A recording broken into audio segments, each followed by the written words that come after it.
కమల్ గారు సార్ నమస్తే సార్. నమస్కారం అండి. మిమ్మల్ని స్టేజ్ మీద చూడడమే మాకు చాలా interesting point.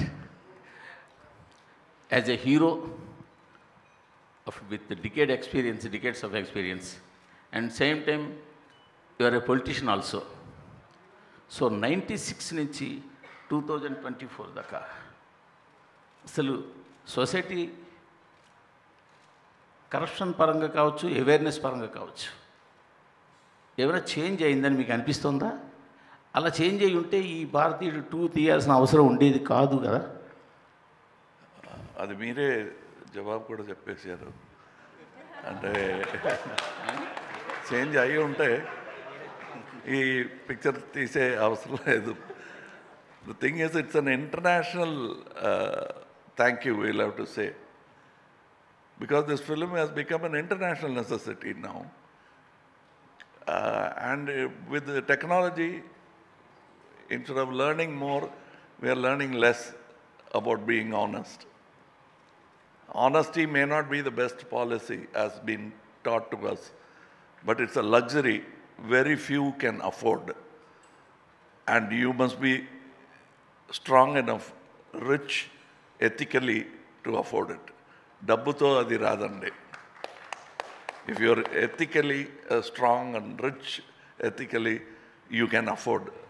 That is what I got out of this film. Because it's very ఈజీగా మీరు చేశారు తప్పు, రాజకీయం చేసిన తప్పు అని చెప్పచ్చు. బట్ హూ ఇస్ రాజకీయం? What is minister, chief minister, president? అన్నీ మనం చేసిందే కదా. In a democratic country, at least, it is not an accident that has befallen us. We are responsible. If there is corruption, we have allowed it. Somewhere we have to start on a reverse point of view. We have done all we can do to eradicate it. Now we'll have to do it all around and also put ourselves to introspection. Subject our to introspection. అది ఈ picture చేస్తున్నట్టు feel అయ్యాను. So I think it is very necessary and I thank the corrupt international politics for making Bharateeyudu 2 relevant even today. Shankar గారు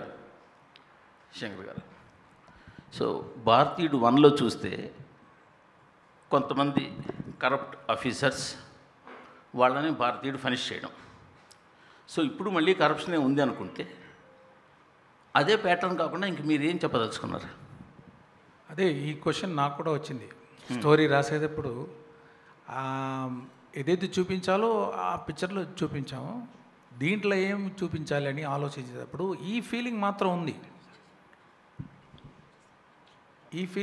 ఉంది. ఎప్పుడు news paper చూస్తే భారతీయుడు రావాలి అని. సో కానీ స్టోరీ రాలేదు. ఆ స్టోరీ కోసం వెయిట్ చేశాను. ఎందుకు అంత టైం పట్టిందంటే ఏదేది చేయకూడదు, ఏదేది ముందే చూపించాము అని ఆలోచించి ఆ ఫీలింగ్కి ఒక స్టోరీ ఫామ్ అయ్యడానికి కొంచెం టైం అయింది. అదే కొంచెం చెప్పేది వస్తుంది, కానీ ఈసారి ఎంత డిఫరెంట్గా చేయవచ్చు, ఇంకా ఏమేమి చెప్పవచ్చు, వేరే ఒక యాంగిల్లో ఈ సబ్జెక్ట్ చూసి ఉన్నాము. మీకు అదే మీ పిక్చర్ చూస్తే మీకు అండర్స్టాండ్ అవుతుంది. Sir small last question, game changer ఈ ఇయర్ రిలీజ్ అవుతుందా?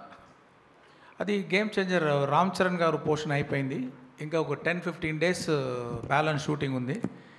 ఇది ఫైనల్ ఎడిట్ లాక్ చేసేది వెంటనే మేము అనౌన్స్ చేస్తాము ఎప్పుడు రిలీజ్ అవుతుంది. సరే, ఈ ఇయర్ రిలీజ్ ఉంటుందా అంటే ప్రొడ్యూసర్ దిల్ రాజు కానీ రామ్ చరణ్ కానీ ఎప్పుడు అడిగినా కానీ శంకర్ గారిని అడగాలంటారండి. అందుకోసమే మిమ్మల్ని అడుగుతున్నాం. దిస్ ఈజ్ నాట్ అకేషన్, కానీ అప్డేట్ కావాలి ఫ్యాన్స్కి, మీడియాకి. ఇది నేను మాత్రం కాదండి, పిక్చరు అందరూ ప్రొడ్యూసరు, యాక్టరు, టెక్నీషియన్ అందరూ కలిసి చేసేది పిక్చరు. అది అన్నీ పని జరుగుతూ ఉంది. మీకు తప్పకుండా అది ఇంకొక 15 డేస్ షూటింగ్ అయిన తర్వాత, ఎడిటింగ్ లాక్ అయిన తర్వాత మీకు అనౌన్స్ చేసేద్దాం అది ఎప్పుడు రిలీజ్ అవుతుంది.